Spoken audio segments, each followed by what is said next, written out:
Da minha parte, eu vou falar do sagrado ao profano. O sagrado ao profano acabou por resultar de um nome de uma peripécia, mas não deixa de ser verdade, porque Gandhi fez antes de mais, fez uma procura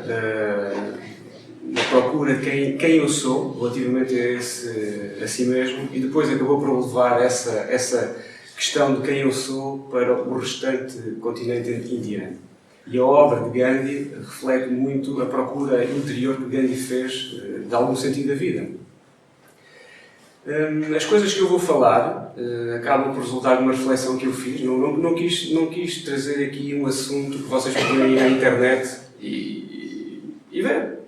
Aquilo que eu queria trazer aqui, pensei que deveria ser produto de algo diferente, nem que fosse uma simples reflexão.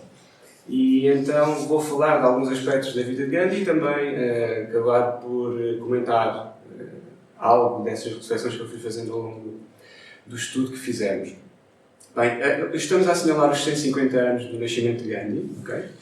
A Nova Acrópole, a nível de Portugal, decidiu assinalar esta data. Gandhi é uma personagem curiosa, pronto, não deixa de ser uma personagem curiosa. É interessante ver como um ilustre desconhecido, a partir de determinada altura, cresce e muda o curso de um país. Se calhar, quem sabe, entre nós, poderá estar uma pessoa assim. Porque Gandhi não foi, no início da sua vida, alguém que possamos dizer muito especial, ou seja, que tenha tido um papel muito destacado, como se calhar tiveram outros protagonistas da história mundial. Não, ele nasceu no anonimato. Ele nasce na Índia, a sua infância, bem, comum, ele tem uma infância, quer dizer, comum não é comum porque ele acaba por casar aos 13 anos de idade e hoje em dia ninguém casa aos 13 anos de idade, não é? Não é um aluno excelente, aliás, para não dizer medíocre, vamos dizer que é mediano, mas também não são os estudos que fazem as pessoas. Por vezes, a alma da pessoa não está formatada para o tipo de formatação escolástica que o ensino tem. E talvez tenha acontecido isso com Gandhi. Então, Gandhi estuda na Índia e vai terminar os seus estudos em Inglaterra. E a Inglaterra, na minha opinião, e o professor José Ramos depois irá falar sobre isso, penso eu, é que ele vai sofrer o grande toque que vai mudar completamente a sua vida. Sobretudo devido ao contacto que ele tem com a sociedade teosófica. Isto, possivelmente, pouco é explorado e quase que passa ao de leve na história de Gandhi, mas a partir desse momento Gandhi muda. Muda porque ele toma contacto com a alma da Índia. A partir daí ele toma contacto com a alma da Índia. A partir daí, Gandhi começa a se interessar por os textos sagrados da Índia, por os textos religiosos de todo o mundo e a inquietação aquela questão que nós algum dia nos fazemos, o que é que eu ando aqui a fazer, para que é que tudo isto serve, começa a vibrar com mais intensidade. Gandhi, então, contacto com a sociedade teosófica, fica muito chocado porque lhe é apresentado um livro que é o Bhagavad Gita e ele, o Ricardo depois irá falar isso, toma contacto com o Bhagavad Gita e o Bhagavad Gita ele fica muito chocado porque é-lhe apresentado numa língua, Marathi e Sânscrito, ou seja, línguas da Índia, e ele fica chocado porque ele não é capaz de ler um livro do próprio país, moral da história, e ele fica muito perturbado com isso. E, a meu ver, de todas as obras que Gandhi leu, tenha sido o Bhagavad Gita, que é um daqueles livros que é fácil de ler e aconselho toda a gente a ler.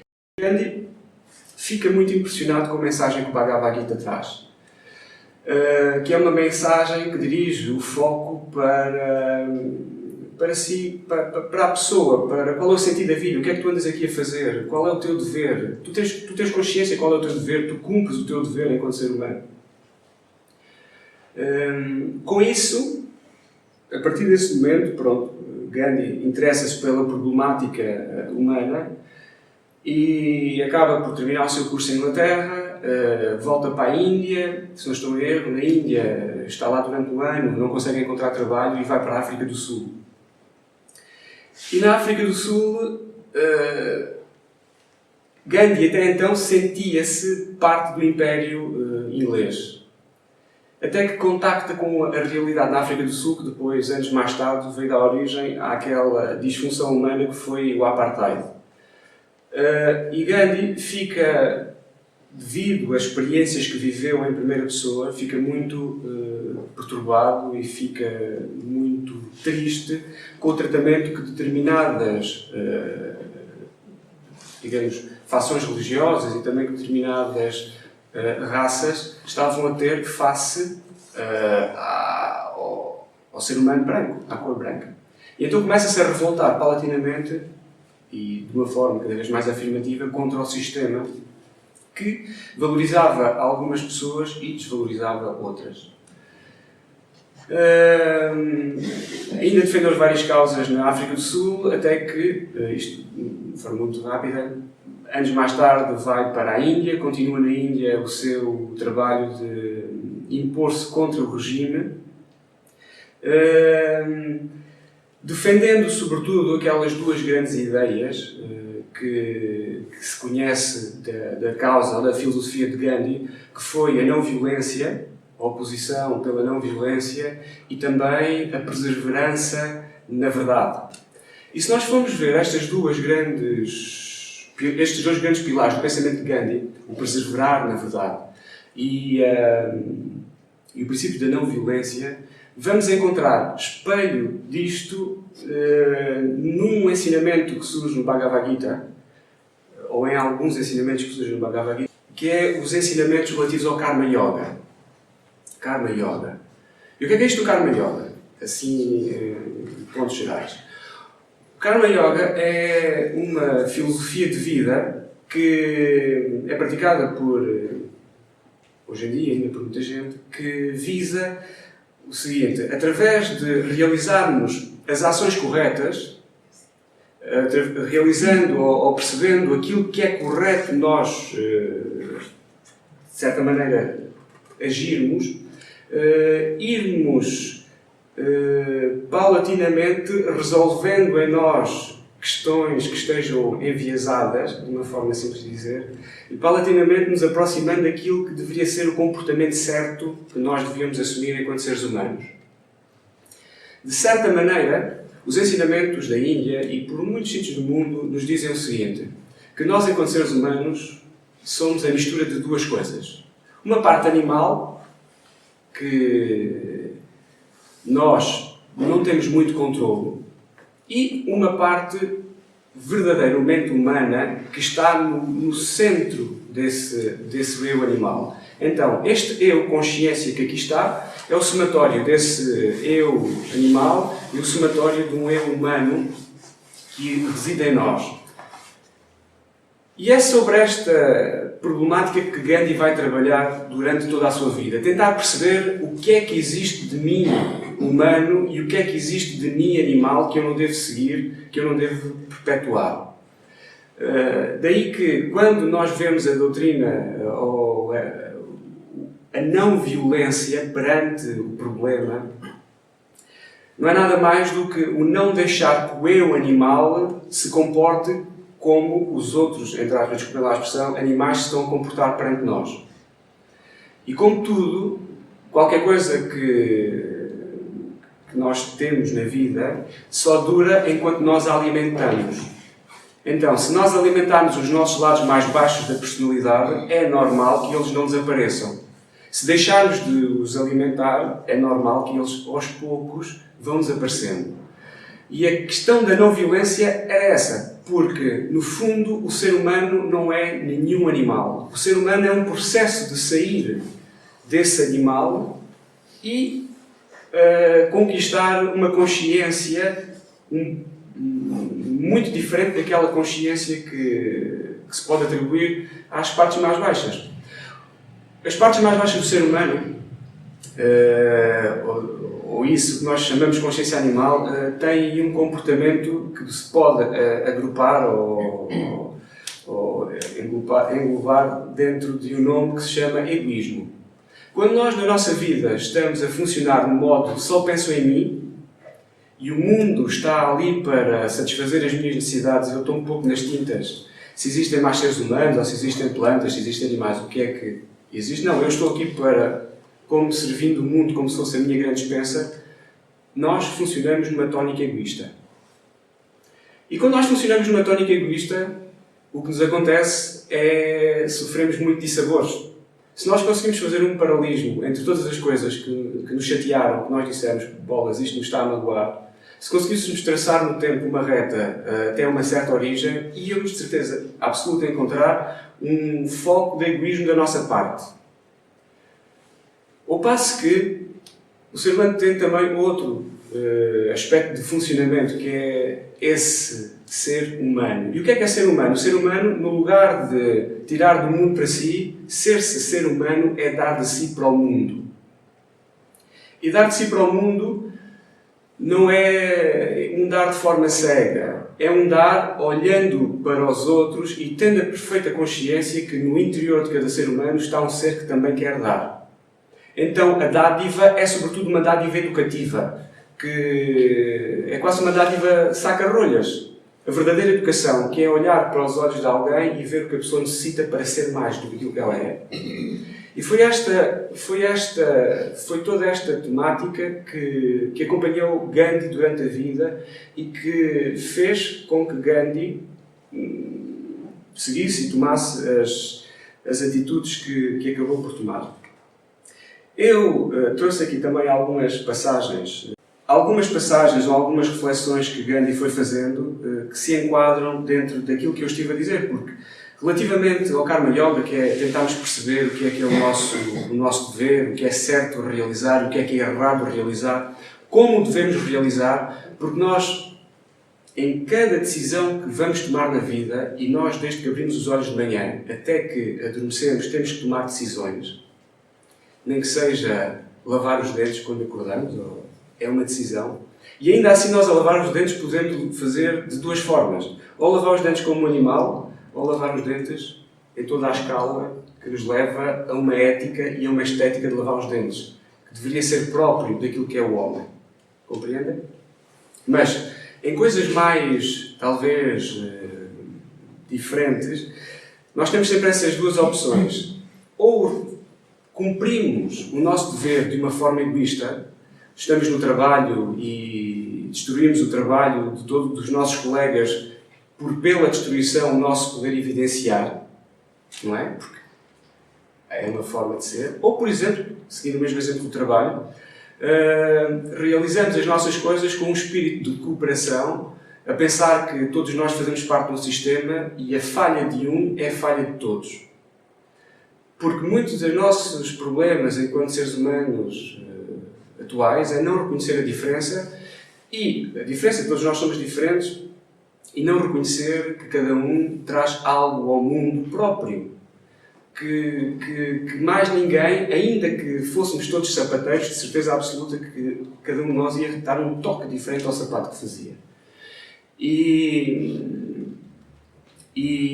no Karma Yoga, saber o dever de cada um, cumprir o dever de cada um, é primeiro saber aquilo que nos toca fazer, saber que, ok, eu sou sapateiro, o outro é pedreiro, o outro é médico, o que quer que seja, e depois cumpri-lo de uma forma digna, humanamente digna. Ao ponto de nós devíamos, sempre que realizássemos cada ação, pensar: sai desta ação mais digno ou sai desta ação mais indigno? E o que Gandhi tenta perceber de certa forma, tenta limpar todas as vozes na cabeça dele para que a voz final lhe diga: fizeste bem ou fizeste errado. Porque quando nós alimentamos muito das nossas vozinhas interiores, que por vezes estão associadas ao nosso animalzinho, não é nenhum conceito, porque cada um fala para o seu lado, mas temos tantas vozes que não vamos perceber se após termos feito qualquer coisa fizemos de uma forma correta ou fizemos de uma forma errada. Se nós formos muito gulosos, tivermos uma gula muito elevada, claro que a voz que vai imperar é a voz da gula. E o que nos vai dizer é: comeste pouco, tens de comer mais. E então nós vamos começar a comer, vamos continuamente a estar a ouvir aquela voz: come, come, come, e vamos comer, comer, comer, comer, até ao ponto de ser difícil lidar com as consequências que isso vai ter. Então, Gandhi falava sobre, afinal, o que é verdade? Afinal, o que é que voz é essa que me vai dizer está certo ou não está certo? Gandhi, em determinada altura, escreve o seguinte sobre o que é verdade. É uma questão difícil. Eu os ouvia para mim dizendo que aquilo que nos diz a voz interior, que a verdade é aquilo que nos diz a voz interior. Mas irão perguntar: como se faz se as pessoas diferentes concebem verdades diferentes e contraditórias? Já que o espírito humano trabalha com inúmeros meios e evolui, em cada um de maneira diversa. Segue-se que o que é verdade para um será erro para outro. Aqueles que fizeram experiências chegaram à conclusão de que necessitam de certas condições. Para fazer experiências científicas são indispensáveis certos conhecimentos científicos. Assim, é necessário rigor para iniciarmos as experiências no campo espiritual. Antes de escutar a sua voz interior, ou seja, essa voz de verdade, cada um deveria dar-se conta das suas próprias imperfeições.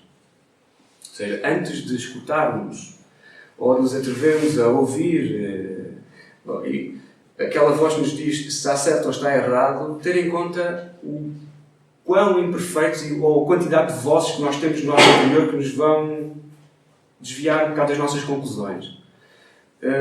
Então continua Gandhi. Temos então a convicção que repousa na experiência de que aqueles que procuram por si mesmo a verdade, como Deus, devem fazer muitos votos, como o voto da verdade, o voto da pureza, o voto da não violência, o voto da pobreza e da não possessão. Se não impusermos tais votos, não poderemos iniciar a experiência. Ou seja, temos que, se quisermos ouvir quem nós verdadeiramente somos, temos que travar um bocado os nossos defeitos, as nossas tendências, os nossos hábitos, que não passam disso mesmo. Hábitos. E esta ascensão aos domínios de si próprio não é nada mais do que o procurar a verdade. É aquilo que os gregos chamaram de ser-se filósofo, o amante da verdade. Cada um de nós o é, nos seus momentos que tenta procurar as suas verdades da vida. O ser filósofo é isso mesmo.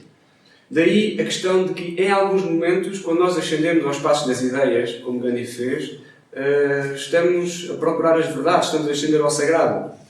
Mas depois também vamos chegar à conclusão de que estamos rodeados de seres, não somos só nós, e que em algum momento todo o nosso conhecimento tem que ser ligado ao próximo. Nem que seja para a estabilidade e a harmonização do curto espaço que nós ocupamos.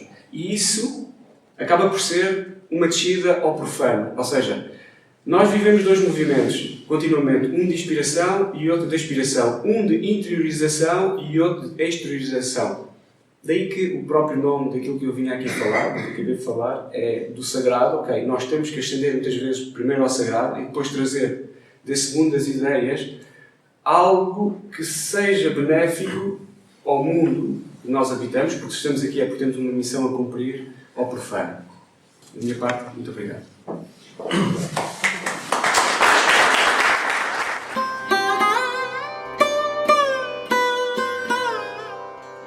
Camarada, boa noite a todos e quero agradecer à Nova Acrópole de Aveiros o convite e a oportunidade de estar aqui presente convosco para falar um pouco sobre este extraordinário personagem que foi Gandhi. E numa particularidade que para mim considero-a muito significativa, apesar de uma forma pouco conhecida de Gandhi, mas que corresponde, como o João Ferro dizia há pouco, corresponde ao despertar de Gandhi para aquilo que irá ser verdadeiramente a sua missão, a sua vida, o seu desafio. Por isso o título desta pequena intervenção que irei ter convosco é a influência dos ideais da teosofia no despertar de Gandhi. E estes ideais da teosofia vão ser, de facto, a chave do despertar de Gandhi e daquilo que talvez, para mim, seja o mais extraordinário de Gandhi. Porque quando nós olhamos este personagem, a todos nos impacta, nos deixa algum impacto, temos-lhe admiração, é um personagem que fez imenso sobre o mundo, que nós consideramos de facto um grande exemplo de ser humano na história. E porquê? É isso que irei tentar aí chegar através deste percurso, através do seu contacto com os ideais da teosofia. Para isso, antes de falar de quais esses ideais e de como vão influenciar o pensamento de Gandhi e a sua vida, depois contar um bocadinho a história como Gandhi aí chega, embora o João tenha há pouco aflorado a ideia. Gandhi, não esquecermos que foi para a Inglaterra e quando estava em Inglaterra estudando advocacia e terminando o seu curso, era um British, ou seja, tinha assumido completamente a sua integração, como dizia o João há pouco também, integração no Império Britânico. E considerava-se, de facto, um cidadão desse Império Britânico. E, de alguma forma, e iremos ver como Gandhi vai refletir isso, tinha esquecido praticamente a tradição do seu país, da Índia, a tradição filosófica, espiritual, de valores, etc. Até que, em determinado momento em Londres, em 1888, ele vai conhecer dois irmãos que, ao saber que Gandhi era indiano, vão o convidar, ou vão-lhe falar, antes de mais nada, vão-lhe falar sobre uma obra que eles consideravam extraordinária, já que estes dois personagens faziam parte de um movimento filosófico, espiritual, que era a Sociedade Teosófica, e aí conheciam esta obra que se chamava o Bhagavad Gita. E vão falar a Gandhi desta obra. Gandhi não conhecia e, ainda mais, eles pensavam, pois, que Gandhi, sendo indiano, já que a obra tinha sido traduzida para o inglês, que poderia ajudar com a versão original em sânscrito. E Gandhi vai sentir-se muito envergonhado. Há um texto da sua autobiografia que fala sobre isso, que tinha para vos ler, mas não vou perder muito tempo com isso. Facilmente encontram, se quiserem, essas palavras, mas Gandhi vai ficar envergonhado pelo fato de que vai ter que dizer que não conhecia essa obra e tampouco que conhecia ou dominava o sânscrito. Mas com eles vai estudar, vão ler essa obra e Gandhi vai ficar verdadeiramente apaixonado por essa obra. E vai o acompanhar até ao final da sua vida, inspirando. E que o Ricardo, de certeza, que irá falar sobre essa obra, porque é uma obra inspiradora verdadeiramente de Gandhi. É uma obra extraordinária da filosofia indiana. Há alguns de vós que estão a estudar na Nova Acrópole, portanto é conhecida, porque também estudamos dentro da filosofia oriental na Nova Acrópole. É uma obra que está muito ligada também ao yoga, nas suas diferentes aspectos, vertentes, etc. Isto vai ser um primeiro despertar, digamos, de Gandhi, que, segundo a noção, e ele diz isso nas suas palavras, para ele a Índia era um país de atraso, de muita superstição, de ignorância, etc. Bem, isto vai estar a fermentar em Gandhi mais ou menos durante um ano, até que em 1889, um ano depois, sensivelmente, esses irmãos convidam-no a ir a um encontro na casa de Madame Blavatsky, em Londres. Blavatsky, e seria um tema interessante para toda uma conferência ou um seminário sobre esta personagem extraordinária, que vai ser uma filósofa, mística, e vai fundar essa sociedade teosófica. E era uma personagem que encantava Londres. Os serões de Blavatsky em Londres eram muito famosos. Toda a gente queria ir à casa de Madame Blavatsky porque foi uma personagem de muita aventura, de muita experiência na vida, de muito contacto com o Oriente, teve mestres extraordinários, desenvolveu capacidades que nós chamaríamos hoje de paranormais, ou como quisermos chamar, mas este termo o entendemos. E então todos os personagens que iam à casa da Madame Blavatsky, pois ela contava muito das suas aventuras, punha-os em contato com a filosofia oriental e era de uma erudição extraordinária. Ou seja, ela conseguia debater praticamente qualquer tema com um especialista. Fosse de biologia, de geologia, de história, etc. E por isso era um prazer estes serões em casa de Blavatsky. E é num desses serões que Gandhi vai também e é apresentado a Blavatsky.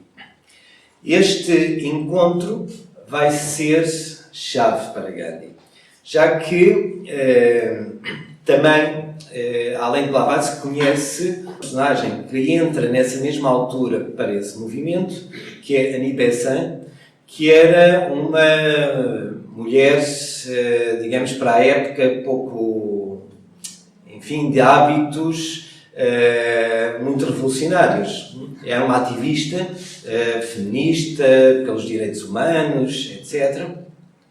E conhece Blavatsky também e entra para este movimento e isso vai marcar muito. Esta senhora, Annie Besant, que vai ser depois sucessora, digamos, e presidente da Sociedade Teosófica e que vai ser muito amiga de Gandhi até uma determinada altura. Depois já falarei que há aqui uma divergência, isso também é importante. Não irei aqui propriamente falar de questões de intriga, mas porque é que se dá essa divergência também mais tarde. Mas, fundamentalmente, o encontro com Blavatsky vai ser muito importante. Blavatsky depois vai falar a Gandhi, ela que tinha tido contacto com a Índia, tinha viajado pelo interior da Índia, que conhecia profundamente as tradições, a filosofia, toda a mística da Índia, vai, pois, com toda a sua paixão e sabedoria e vivência, contar tudo isso a Gandhi, nessa conversa. E isto vai deixar Gandhi, não sei se aterrorizado, há uma forma em êxtase com toda esta revelação, porque Gandhi vai dizer sobre esse encontro, pois que lhe revelou exatamente o oposto que ele pensava sobre a Índia. Ele, um indiano. Já que, ele mesmo diz, os missionários tinham pregado na Índia a ideia que na Índia só existia superstição, um pensamento muito atrasado, etc. E essa era a ideia. Aliás, a Índia vivia precisamente uma anulação cultural, filosófica, etc. Que François irá falar sobre isso, sobre a alma da Índia em Gandhi e Tagore, e iremos perceber mais um pouco sobre isso. Então, Gandhi vai, de facto, aí ter contacto também com estes ideais da teosofia.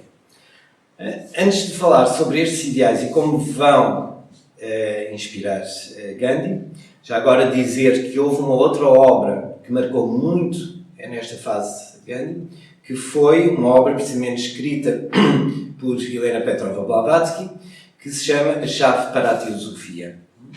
Já agora, por sinal, dentro de poucos dias, a Nova Acrópole vai editar a primeira tradução integral em português dessa obra, e é uma obra extraordinária, porque Blavatsky coloca nessa obra, sob uma forma de entrevista, muitos dos conhecimentos da Índia e muitos desse ideal de desenvolver aquilo que é, como subtítulo dessa obra também, a religião sabedoria. Ou seja, não o sentido das diferentes formas de religião, mas da essência daquilo que será a religião, que vem do latim religar, ou seja, como uma força de unir, independentemente de qualquer forma. E a maior força de união é a sabedoria. E Gandhi vai repetir exatamente essa ideia muitas vezes ao longo da sua vida.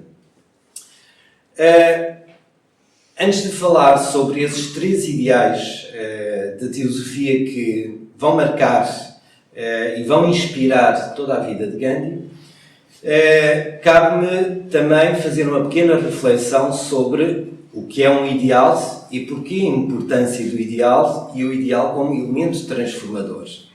Eu digo isto porque hoje existe uma grande confusão entre ideal e utopia. E para nós é mais ou menos a mesma coisa. Aliás, quando alguém, vejo quem discorda, ainda bem, que assim é. Mas muitas vezes existe esta diferença, esta semelhança dentro do nosso pensamento, porque quando alguém nos diz, quando alguém diz, eu tenho um ideal disto, tal, de um mundo mais justo, lá estás tu com as tuas utopias. E, portanto, ligamos os ideais a algo que é inalcançável, impossível, e, portanto, deixarmos dessas fantasias. E não é verdade. O ideal é um modelo. Se o conseguimos realizar ou não, já depende de nós, mas é um modelo. E que, sendo um modelo, se nos inspira, nos transforma. Por exemplo, se tenho o ideal de justiça e vou perseguir esta ideia de justiça, eu vou-me transformar ao procurar ser cada vez mais esse ideal. Vou-me tornando cada vez mais justo. Então, o ideal é como que, eu costumo dar esta imagem, que é, nos campos de batalha, antigamente havia o estandarte que ia à frente das batalhas. Não é? E esse estandarte era como que a inspiração de todo o combate, porque o estandarte representava um ideal de um país, de uma nação, de um reino, do que fosse.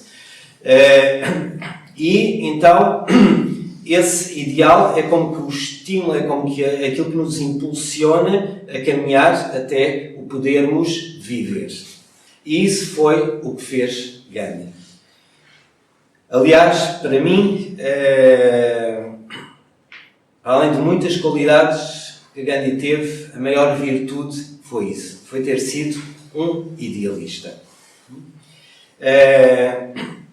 Que ideais eram esses? Blavatsky vai colocar como, enfim, princípios dessa sociedade teosófica esses 3 ideais, que Blavatsky diz não eram dela, não eram da sociedade teosófica, mas eram da teosofia como princípio dessa sabedoria. E que ela tinha recolhido esses 3 ideais da própria Índia. E que o escreveu mais ou menos desta forma, mas mais do que importante da forma como estão escritos é a ideia que está, ou o ideal que está por detrás de cada um deles.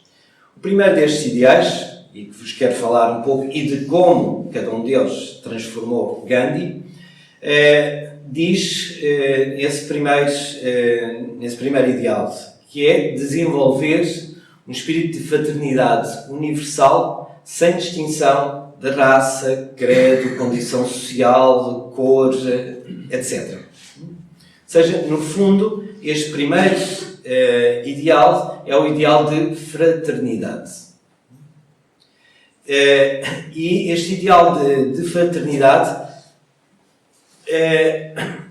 vai inspirar toda a atitude de Gandhi, que eu não vou desenvolver muito, para poupar um tempo para outros aspectos, deixá-lo para a Françoise. Mas esteve presente cotidianamente na sua vida. Aliás, de onde surge o sentido da não-violência de Gandhi? Precisamente desse ideal de fraternidade. E Gandhi, quando fala da não-violência, não fala de não lutarmos. Fala, sim, de não violentarmos o outro. No fundo, será lutar contra a injustiça que o outro pode estar a fazer, mas não contra o outro ser humano. Mas não significa tolerarmos a injustiça se ela nos surge. E isso Gandhi não era tolerante para com aquilo que pudesse fazer mal a outro ser humano. Então, este sentido deste ideal de fraternidade vai estar presente. E Gandhi sempre lutou muito por tentar, em primeiro lugar, unir a sua mãe Índia, já que Gandhi, ele mesmo se titulava para os hindus pai. Nós muitas vezes o conhecemos como Mahatma Gandhi. Mahatma foi um tributo que lhe foi dado por Tagore, esse poeta que iremos ouvir falar de seguida, grande amigo também de Gandhi. Mas Gandhi nunca se titulou Mahatma. Ele dizia assim: eu não sou Mahatma, porque Mahatma é para a Índia como que um ser muito especial, mais que um santo. É como aquele que transparece toda a sua luz interior. E Gandhi sabia que não tinha conseguido isso. Aliás, é algo que irei procurar no final vos passar, porque a grande força e grande exemplo de Gandhi não está em ter sido perfeito. Aliás, ele nunca se considerou, de forma alguma, um homem perfeito. A grande virtude de Gandhi foi sempre ter lutado para se aperfeiçoar. E isso é precisamente o que faz um idealista. Não querer ser perfeito, que não será, mas aspirar a aperfeiçoar-se. E como é que podemos aspirar a aperfeiçoar-nos? Precisamente através desses ideais que nos inspiram. E este foi um primeiro: fraternidade. Olhar o outro ser humano como um ser humano, independentemente das suas diferenças. O segundo destes, e cada um deles dava para encaixar imensos aspectos da vida de Gandhi. O segundo desses princípios da sociedade teosófica, vai ser desenvolver o estudo comparativo das diferentes ciências, artes, religiões, etc. Ou seja, desenvolver um sentido de ecletismo no ser humano. E o que é isso de ecletismo? De uma mente aberta, capaz de abarcar a diversidade de visões, de conhecimentos, e por isso Gandhi, partindo deste mesmo princípio, sempre acolheu toda a filosofia do Oriente, do Ocidente, inspirou-se, por exemplo, em muita da filosofia ocidental, como Platão, das religiões. Não foi um hinduísta, recolheu do hinduísmo o melhor, mas recolheu também do budismo, recolheu do jainismo, estou a falar das religiões da Índia, mas recolheu do islamismo, do cristianismo, etc. Ou seja, para Gandhi só havia uma religião, a verdade. E essa ideia é também semelhante ao que Blavatsky dizia, que era não há religião superior à verdade. E que, por sua vez, ambos se inspiraram numa passagem do Bhagavad Gita, que o Ricardo falará sobre isso, quase certeza também, que diz que não há Dharma superior à verdade. E, portanto, esta ideia de buscar a verdade. E a verdade se vai buscando por muitos caminhos. E, portanto, o que importa não é o caminho pelo qual buscamos, mas sim que estamos todos unidos por buscar essa verdade. Então, esse ideal de abertura perante os caminhos que o ser humano pode desenvolver, pode caminhar, foi algo que esteve muito presente também em toda a vida de Gandhi, a sua inspiração, os seus atos. E por último, o terceiro destes ideais que dizia desenvolver o potencial, todo o potencial humano e os seus poderes internos, assim como o entendimento de todas as leis da natureza. Ou seja, este terceiro princípio refletia a ideia da necessidade de fazer surgir o melhor que estava dentro de cada ser humano. E isso vai estar muito em todo o processo educativo que Gandhi vai querer desenvolver, por sua vez que se vai inspirar também muito no trabalho educativo que a Sociedade Teosófica tinha feito na Índia. Tagore vai fazer exatamente o mesmo, como uma necessidade de podermos ser melhores, ou melhor, de podermos trazer fora o melhor de cada um de nós. Porque nós podemos ser, se já nos achamos bons, ótimo, podemos ainda ser melhores. E se não nos achamos tão bons, pois acreditar que podemos ser realmente melhores. Mas para isso temos que ir de encontro, trabalhar, ir profundamente, não perdermos demasiado tempo ou não nos ofuscarmos demasiado pelas luzes externas, mas procurar o nosso ser interior. E isso foi o que fez Gandhi. Toda a sua vida foi, e ele mesmo o diz, foi da busca da verdade. Mas para essa busca da verdade foi um caminho gradual de superação de si mesmo. Queria então rematar, de alguma forma, com algo que há pouco fui insinuando e que era talvez a principal mensagem que eu queria deixar deste pincelar de ideias sobre Gandhi. Na minha perspectiva, o que mais nos atrai provavelmente em Gandhi, sem termos às vezes total consciência disso, é o facto de ele ter sido um homem que nunca se poupou a lutar sobre aquilo que acreditava. E isso, a nós, do qual eu me incluo, nos impacta. Porque muitas vezes não temos essa força, essa persistência, essa consistência de lutar por aquilo que acreditamos. Porque se nós tivéssemos essa mesma coragem, essa mesma persistência, constância de Gandhi, não admiraríamos Gandhi. Sabem porquê? Porque seríamos iguais a Gandhi. E nós admiramos aquilo que não somos, não temos.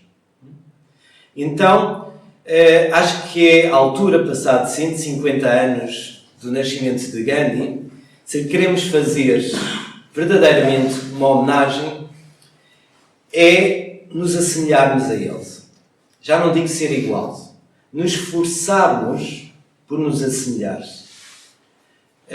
Por termos claros os nossos ideais, acreditarmos neles, nos inspirarem na nossa transformação e à medida que nos transformamos, naturalmente o mundo à nossa volta se transformará foi o que fez Gandhi.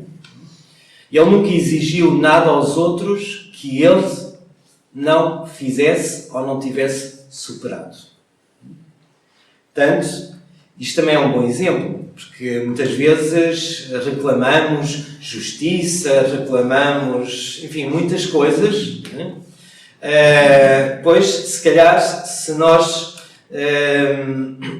antes de reclamar, nos exercitássemos, nos esforçássemos para fazer isso mesmo, ou seja, não esperar a justiça legal, etc., para ser justo, não esperar leis para sermos justos, mas sermos.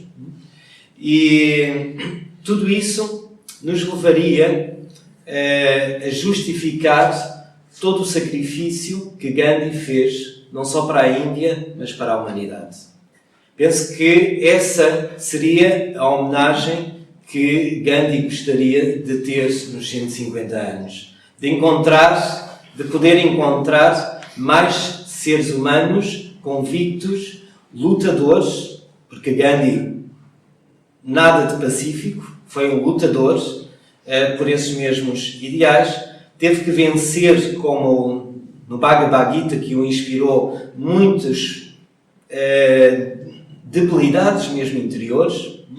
A história de Gandhi é muito interessante. Se nós vimos os primeiros anos de Gandhi e depois, quando ele se torna, digamos, um yogi, pelo menos com a imagem que nós temos dele, etc., há uma diferença enorme, até ao final da sua vida. Só para terem uma ideia, há pouco falava do ideal de fraternidade. Sabem? E isto não nos deve chocar nem diminuir o valor de Gandhi. Gandhi foi racista. Quando esteve na África do Sul, e digo não para denegrir, mas para percebermos como é possível nos transformarmos. Gandhi, quando esteve na África do Sul, e se achava, pois, um cidadão do Império Britânico, etc., ele reclamou, porque não estava a ser tratado como era um indiano, de pele escura, etc., não estava a ser tratado como os ingleses. Ele reclamou que, como indiano, era cidadão do Império Britânico e por isso tinha os mesmos direitos de qualquer outro. E que todos deveriam ter esses mesmos direitos, excetuando os negros. E isto vai se alterar completamente em Gandhi. Porque vai perceber, de facto, esta grandeza, destas ideias, destes ideais do ser humano e ter a coragem de não ficar na comodidade de erros, de interesses, mas se transformar e lutar como um verdadeiro idealista, como um verdadeiro guerreiro até ao final da sua vida. Então, a homenagem de Gandhi é podermos ser um pouco mais guerreiros, mesmo que guerreiros pacíficos, um pouco mais idealistas, para que possamos ser cada um de nós melhores e o mundo melhor também, e com isso homenagear Gandhi. Muito obrigado.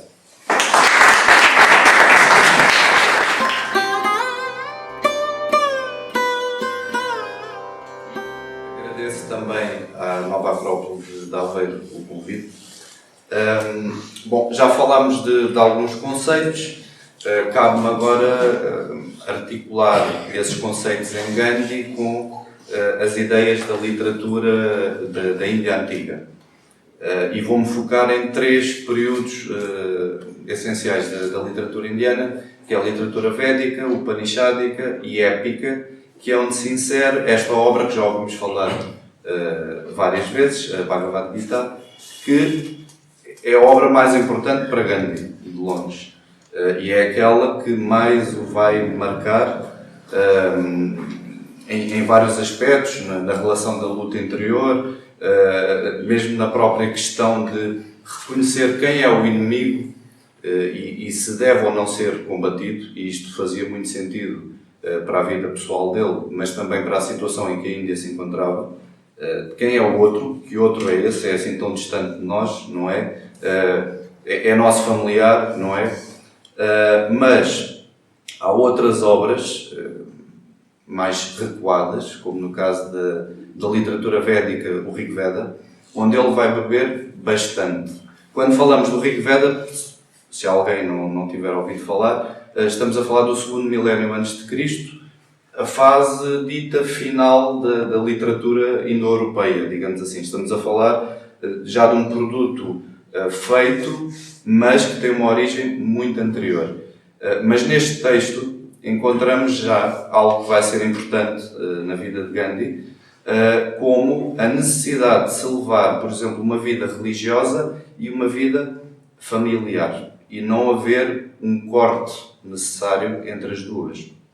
Muitas vezes aquilo que nos chega do Oriente, a ideia de mestre, a ideia de caminho, muitas vezes vem como um caminho egoísta, ou um caminho separado da sociedade, ou o mestre não pode ter esposa, o mestre não pode ter filhos. E isto não é assim, pelo menos não tem de ser assim em todos os casos. E Gandhi, no fundo, pode não o fazer da melhor forma, mas no fundo ele procura sempre manter a vida religiosa e a vida familiar e algum aspecto social, político.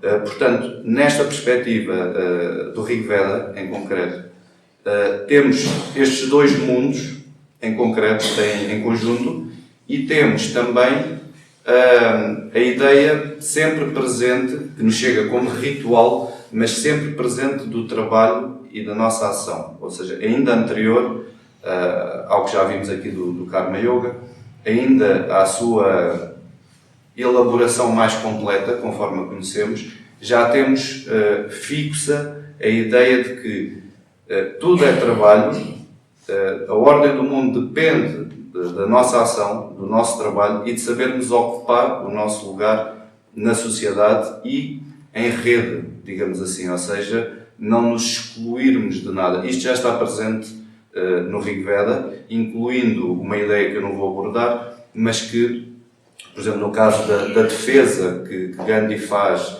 da mulher, também se encontra já esta importância no Rig Veda de ser defendida, por representar a origem, digamos assim. E ao ser ferida, está-se a ferir a origem de tudo.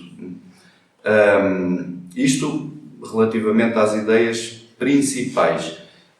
Quanto avançando, ou seja, se quisermos avançar ao longo da literatura, na literatura upanishádica, que já é mais filosófica, mais especulativa, e vai humanizar aquilo que vimos no Rig Veda, ou seja, as traduções não são muito boas do Rig Veda, mas ainda assim aquilo que nos chega é sempre muito ritual, parece muito petrificado, falta-nos chaves de interpretação, sem dúvida nenhuma.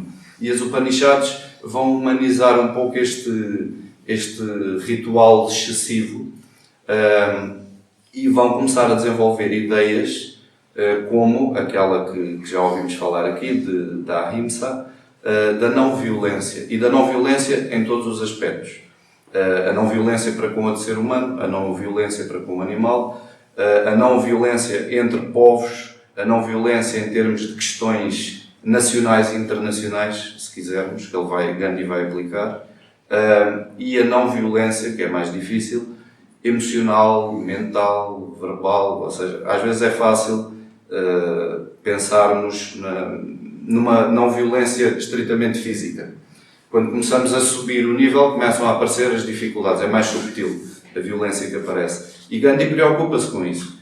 E Gandhi não separa, de maneira nenhuma, a ideia de não-violência, daquilo que já ouvimos, da ideia de coragem e da ideia de termos de combater. Ou seja, que já ouvimos do professor José a referir ainda agora, não é um ato de cobardia. Ou seja, o não fazer mal a alguém não é simplesmente eu não me quero meter na situação, ou aquilo é problema dele, é o karma dele, ele que se desarrasca. Não é nada disto. Isto é o que chega ao Ocidente, muitas vezes. A ideia do karma do outro, digamos assim, que nos livra um bocado de termos de agir, a ideia da não-violência, de não termos de nos impor contra a injustiça, de não termos às vezes de dar a mão a alguém contra a injustiça que se está a fazer contra essa pessoa. Ou seja, por vezes apegamos-nos a conceitos sagrados e usamos isso como desculpa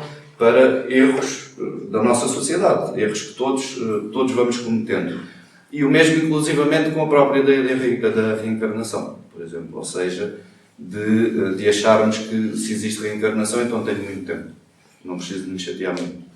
Não consigo agora fazer esta batalha de Arjuna, por exemplo, da Bhagavad Gita, para a próxima faço. Não consigo identificar este vício que eu tenho totalmente, para a próxima vou ser capaz de identificar. Ou seja, isto é bom como esperança, mas o que vemos em Gandhi não é só uma esperança, é um esforço cotidiano, levado ao limite, sem dúvida, que ele o leva ao limite, de combater contra si próprio, combater contra a injustiça que está à sua volta e, sobretudo, não querer matar ninguém, mas estar pronto para morrer, se for preciso, por essa causa. Isto é uma ideia interessante para compreender o que é a não-violência e para nos questionarmos também a nós próprios. Hoje em dia já não é tanto como o Ocidente, digamos assim, mas como século XXI, a espiritualidade do século XXI, como é que estamos a receber este tipo de mensagens antigas, que a maior parte delas já ardem de uma maneira ou de outra desde o fogo védico, ou seja, passa pela literatura védica, upanishádica, pela literatura épica, vai-se humanizando cada vez mais, tem vários momentos, e quando nos chega, sobretudo com Helena Blavatsky, e depois Gandhi acaba por receber as ondas de impacto de Helena Blavatsky e ajudar um bocadinho a propagá-las também, ver como é que nós hoje captamos essa ideia e que máscaras é que essa ideia por vezes traz para nós. Relativamente ao que vemos na literatura épica, que é extraordinária nas principais ideias de Gandhi, é um levar ao limite do que é justiça, do que é um rei justo, do que é um guerreiro justo, do que é ser-se corajoso, e Gandhi vai beber a tudo isto, a todas estas ideias, estes conceitos de coragem, de não violência e do próprio do karma, que já falámos um pouco, e do próprio dharma, ou seja, do que é o caminho, o que é a verdade, que ele acaba por misturar tudo. Ou seja, a ideia de Satya, de verdade, acaba por, para ele é Deus, para ele é tudo, porque a nossa tradução, Satya vem de Sat, que é existência, ser, ou seja, a nossa tradução acaba por ser um bocadinho castradora relativamente a tudo o que o conceito traz. Daí depois para explicar, e Gandhi faz isso, para percebermos o que é que Gandhi quer dizer por verdade, temos de recorrer a tudo isto. Porque é Deus, é caminho, é justiça, é verdade, é existência, é finalidade, se quisermos ver assim. É o que está por detrás de tudo e é o que está dentro de nós também. É um pouco esse caminho para dentro e para fora que vimos há pouco, o descobrir a verdade interior e a verdade exterior. É isto que encontramos na literatura épica. Para além da Bhagavad Gita, para não estar a repetir muito, onde encontramos as principais ideias onde Gandhi vai beber é no 12º livro, que é o livro da paz, precisamente, que é onde mais uma vez aparece essa frase de não há religião superior à verdade, ou não há caminho superior à verdade, seja o que for, que é levado sempre à ideia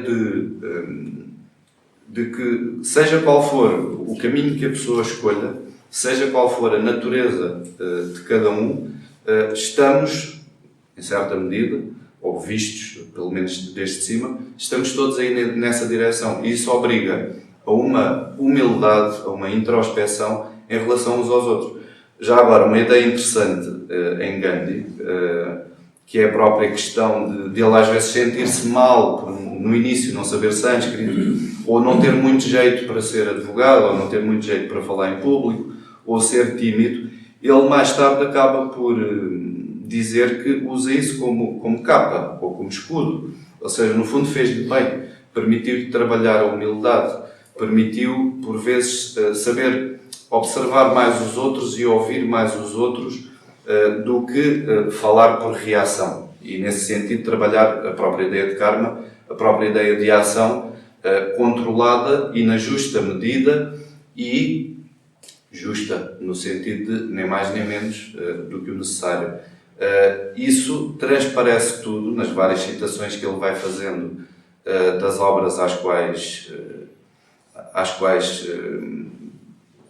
lê e as quais está constantemente como que a pedir-nos que regressemos a essas obras, precisamente porque contêm a chave, contém essa vida que faz avançar a humanidade e que foi o motivo pelo qual ele, não sabendo sânscrito na altura, não conhecendo nada da literatura da sua própria língua, que era o Gujarati, que o vai fazer descobrir primeiro essa literatura, estudar sânscrito e depois defender uma sânscritização da Índia. Ou seja, que todos os jovens pudessem, nas escolas, aprender sânscrito. E porquê?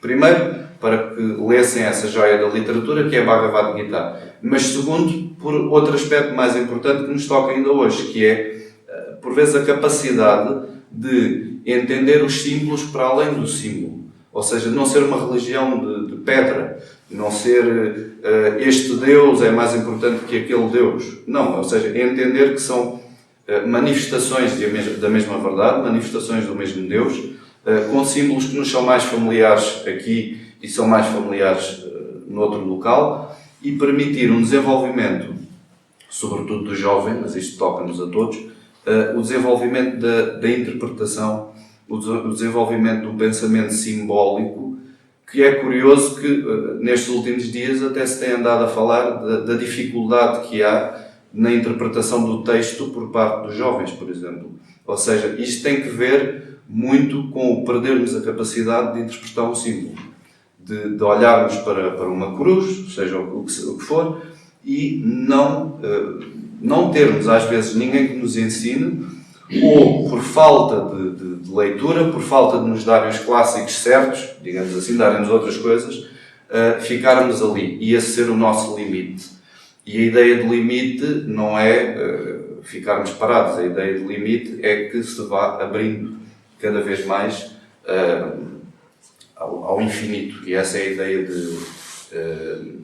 de mistério. Portanto, nas ideias essenciais de Gandhi, temos a ideia de karma, essa ideia da ação justa. Ele, no fundo, acaba por não inventar nada. Ou seja, resumindo um bocadinho a ideia, o único conceito que ele inventa é aquele que o João referiu há pouco, do satyagraha, ou seja, dessa busca pela verdade, dessa lealdade à verdade. É a única coisa que ele agarra em dois conceitos do sânscrito e inventa. Tudo o resto ele vai beber à própria cultura e renova. Que é isto que fazem todos os reformadores, no fundo, de todas as religiões e de todas as doutrinas.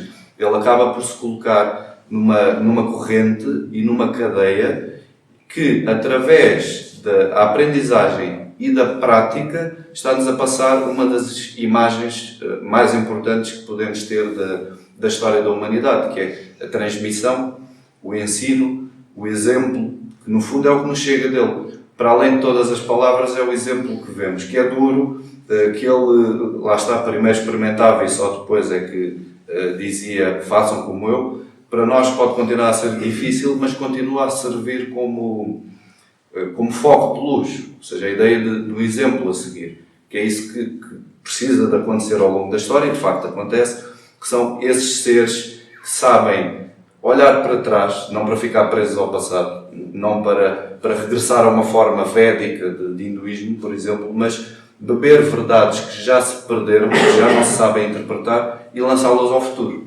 de maneira a que sejam novas. E retirando tudo o que a suja, não é? Porque pelo caminho a ideia vai acabando por se sujar de alguma maneira de outros conceitos, de dúvidas, do que seja. Dito isto, passo então a palavra. Muito obrigado.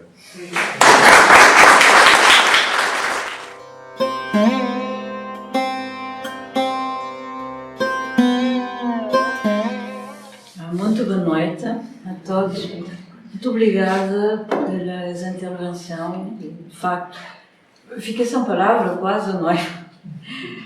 Porque acho que muito daquilo que podemos expressar do essencial, daquilo que foi a Gandhi, foi aqui exposto e numa exposição, claro, mais extensa, poderíamos, de uma maneira muito clara também, através das próprias palavras do Gandhi, manifestar essa grande alma. Eu penso e concordo totalmente que Gandhi fosse atribuído esse título de Mahatma, porque na Índia há pelo menos três grandes seres humanos. Diz que o primeiro é aquele que é realmente um homem santo, um iluminado. O segundo é o guerreiro que consiga conquistar-se a si mesmo. E o terceiro é o sábio, no sentido mais do filósofo, que é aquele que aprende a conquistar-se a si próprios.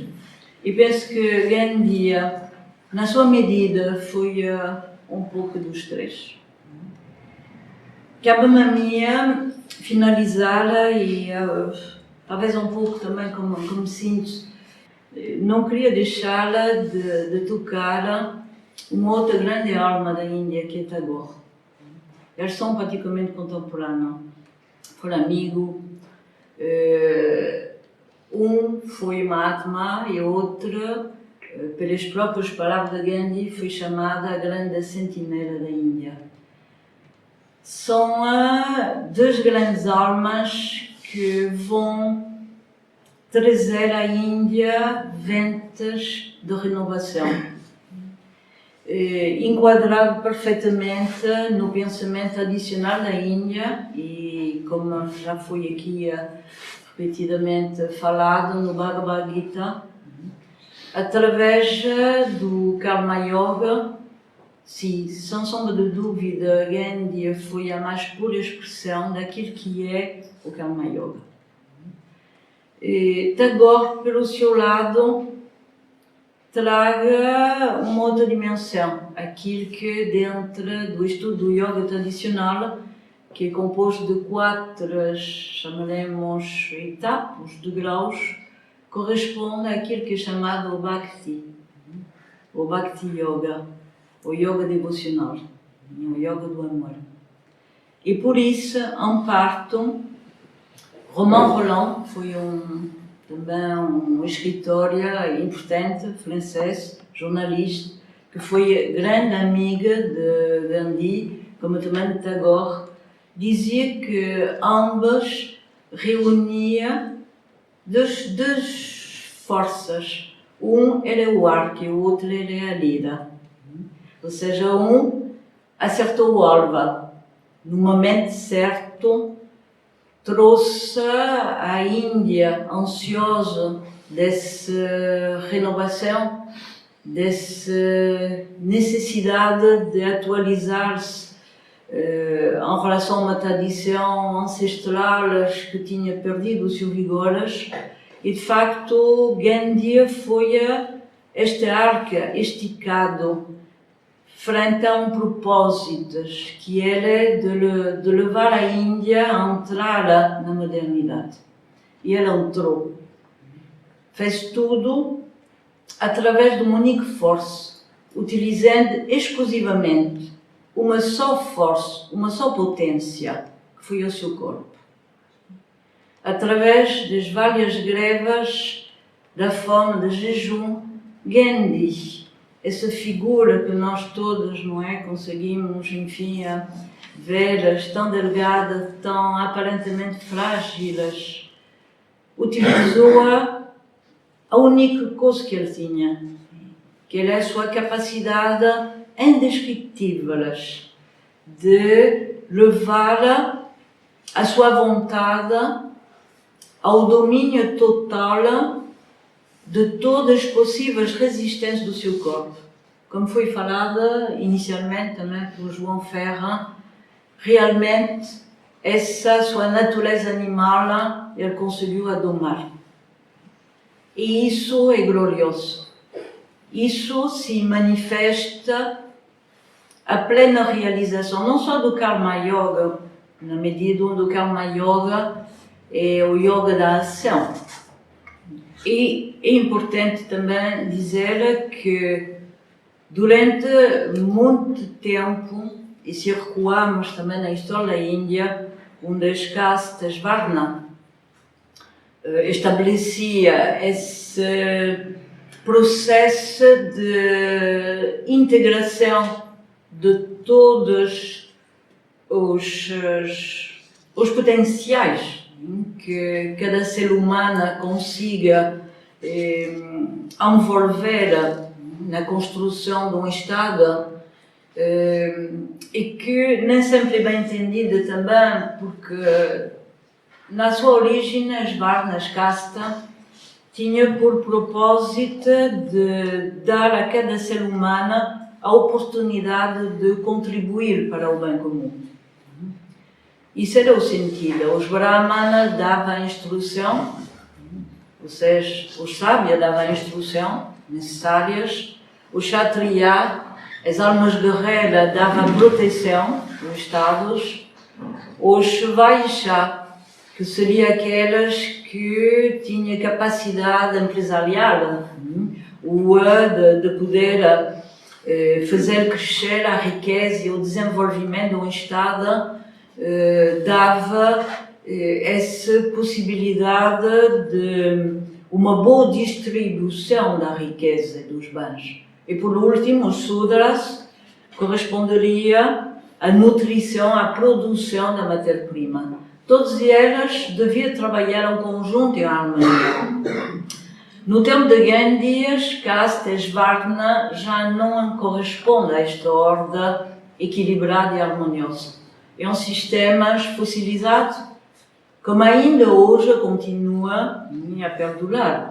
Ou seja, que a mudança é uma mudança lenta, mas não há sombra de dúvida que muitas coisas já mudaram. E o próprio Gandhi vai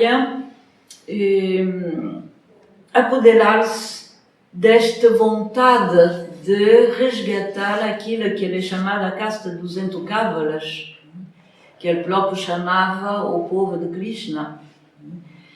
Camada essa mais desprotegidas, à margem das Varnas, consideradas marginais, desde a condição também das viúvas na Índia, que ela é, enfim, de uma certa forma induzida a sofrer a cremação depois da morte dos seus esposos, né, através do rito do Sati. Tudo isso e foi associado a práticas ancestrais supersticiosas e que também chegaram a desformá-las a própria origem dos textos clássicos.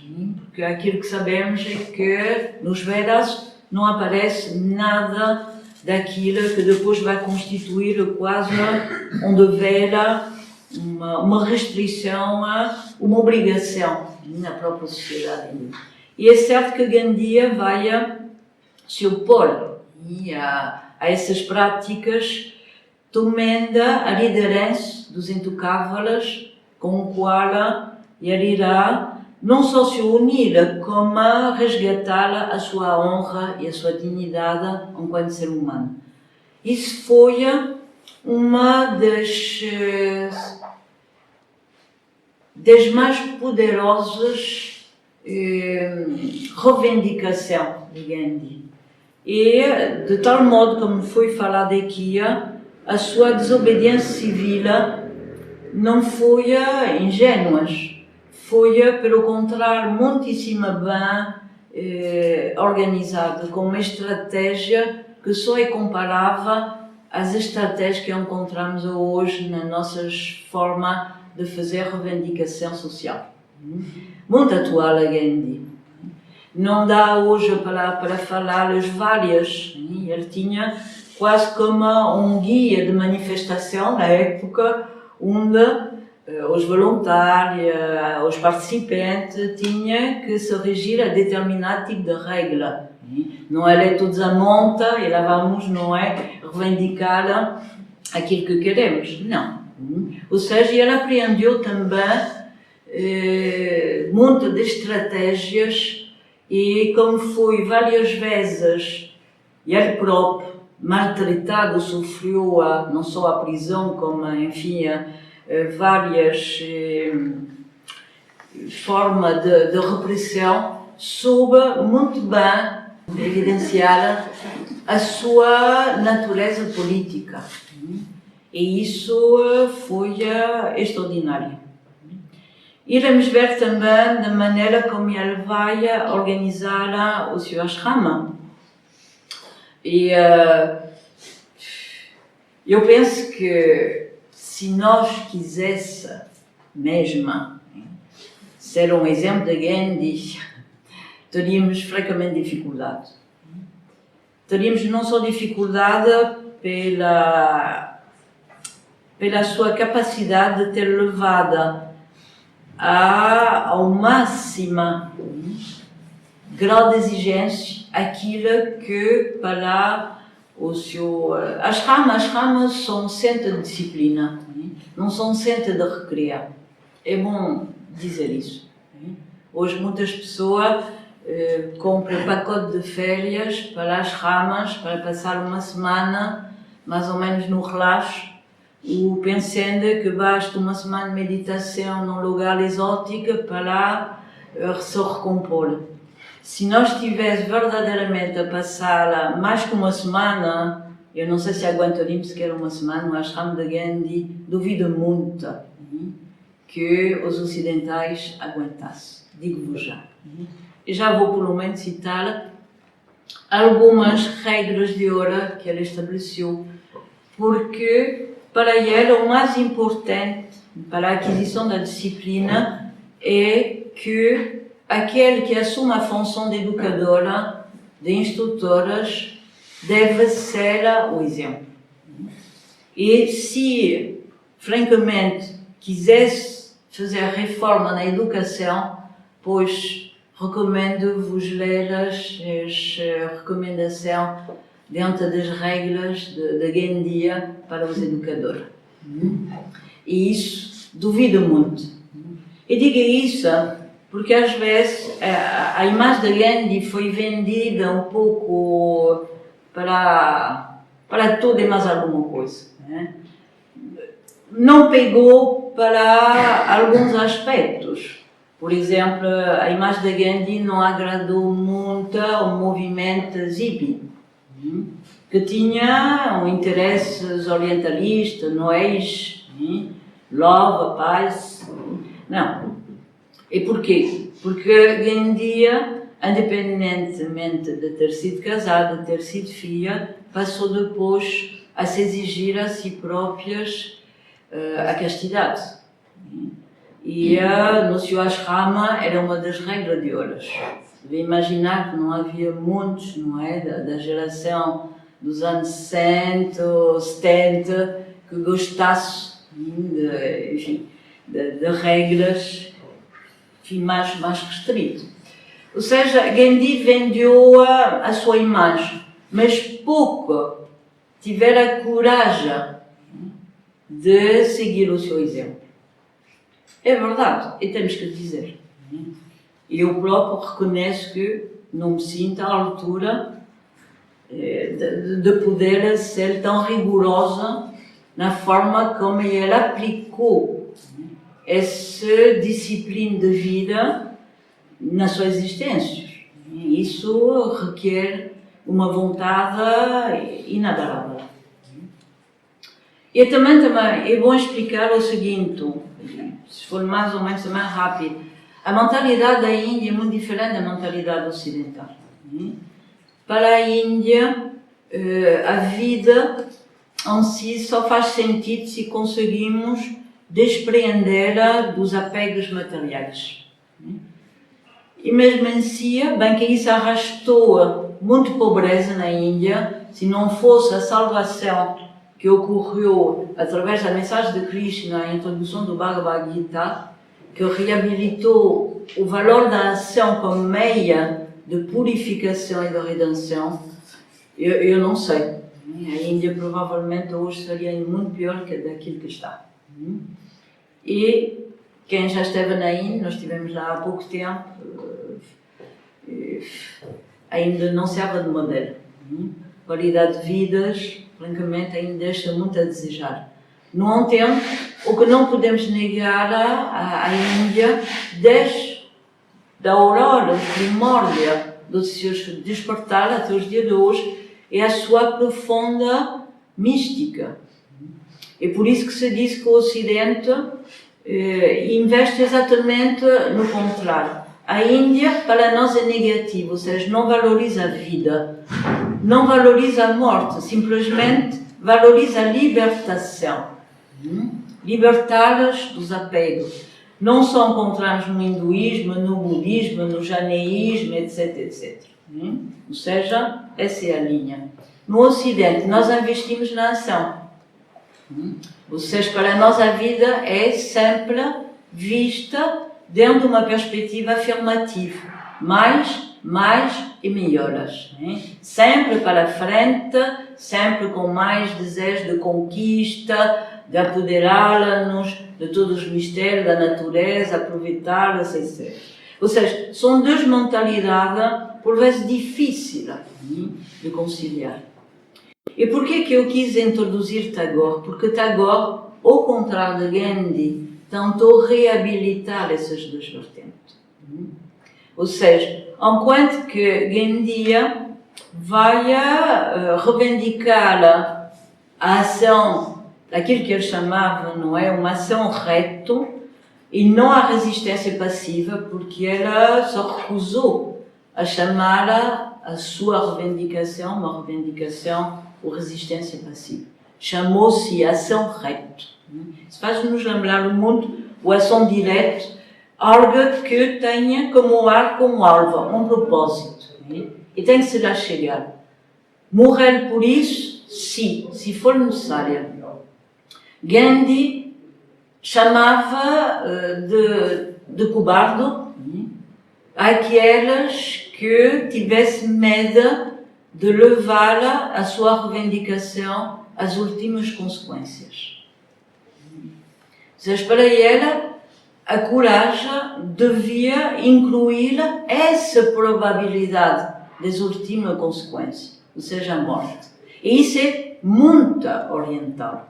Eles nunca tomaram a morte como o fim de algo, mas sim mais como uma passagem, um meio para alcançar uma outra dimensão, que é a própria dimensão de libertação. Por isso, para nós ocidentais é muito difícil encarar essa coragem que vai até as últimas consequências.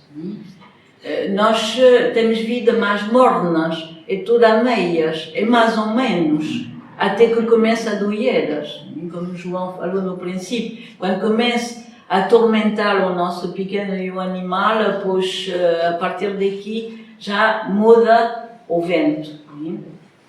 Esse, sim, eu acho que Gandhi foi um exemplo ímpar ao longo das histórias. Não foi a única, mas merece todo o nosso apreço por nos ter recordado que quando amamos algas, há que o levá-la até ao fim.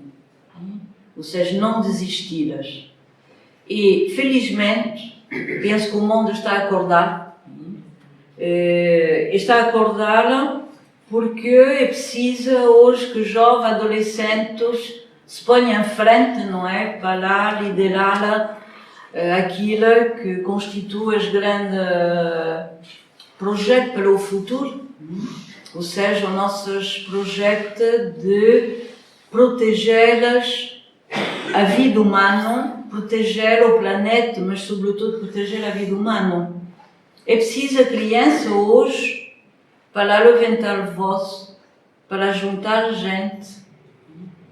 Eu penso que às vezes é uma constatação que parece estranha, mas se calhar eles próprios são porta-vozes da nova geração. O futuro está nas suas mãos e eles temem por ele.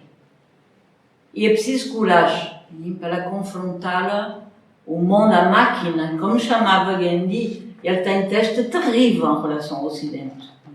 E agora também vai ter testes que acusam o Ocidente de um profundo materialismo, ser triturador das almas.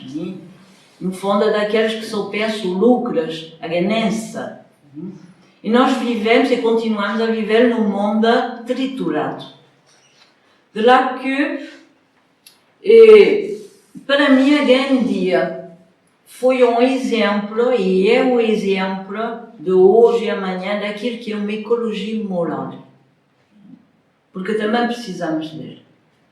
Ou seja, essa necessidade de um regresso àquilo que é a verdade, ter capacidade de lutar pela verdade com verdade. Ou seja, incluindo o Sankhya, que é o conhecimento, não é de qualquer maneira, mas com verdade, são de verdadeiro, neste livro. E Tagore é menos conhecida. Gandhi chamava a sentinela da Índia, mas foi também chamada o Victor Hugo da Índia, o rei Sankura, o Goethe da Índia, devido ao seu talento, ao seu gênio criativo, a ser a voz desse Bhakti Yoga, ou seja, o yoga do amor, mas não é qualquer amor. Entre outros, é bom recordar que Deus nunca abdicou da ação. A criação é a ação de Deus no mundo. Por isso que o próprio Gandhi, quando se referia também à Ahimsa, dizia que a ação deve ser pura, desinteressada, livre de egoísmo. A ação deve ser um meio de libertação. Esse aspecto vamos encontrar de uma forma muito profunda em Tagore. Rabindranath Tagore nasceu em 1861 e morre em 1941 na cidade de Calcutta, na Bengala, e ela nasce ao contrário de Gandhi, não da caste de Vaishya, mas sim de Brahman, é um Brahman. E o seu nascimento é luminoso. O seu próprio pai vai o chamar de Rabindranath, que significa pela vida tu irás desde o Oriente ao Ocidente como o sol e iluminarás o mundo. E as palavras de Tagore são francamente comoventes. E ela propôs-nos uma ecologia espiritual, por isso completa muito bem Gandhi. Um foi moral, ou seja, primeiro aprendemos a governar-nos a nós próprios, a ser dignas de ser um exemplo, um guia para os outros. Mas Tagore, que tinha uma alma tão sensível, foi poeta, aos 8 anos começou a escrever poesias, e ele era um panteísta, via Deus, um pouco como São Francisco de Assis. E ele via Deus em todo lado, em toda parte, vibrava, cantava. E ela não só foi filósofa, poeta, pintora, música, foi a única oriental a receber o Prêmio Nobel da Literatura, isso em 1913. Porque, devido a candoras, a inocência, a pureza que emanava dos seus escritos. Num período, devemos lembrar que estamos em plena século finais, do século XIX e já a entrada para o século XX. Período conturbado, onde o romantismo trouxe a humanidade a subir para o céu como a descer para o inferno. Foi o momento glorioso dos ideais, por isso surgem os ideais da teosofia. Esse sonho de unificar o mundo através do conhecimento, das sabedorias. Mas nem todos estiveram aptos, por isso muito, o nosso próprio Fernando Pessoas partilhou desse espírito. Também foi um poeta inspirado, mas também um poeta maldito. Conheceu aquilo que, naquela época, naqueles séculos, havia um desejo ardente de renovação. Mas todos parecia que desmoronavam. É como um castelo de areia, talvez utópico, em alguma parte. E Tagore é o único que vai dar esse perfume, não só oriundo de um lugar, enfim, que para muitos é desconhecidas, mas com uma capacidade de encantá-las.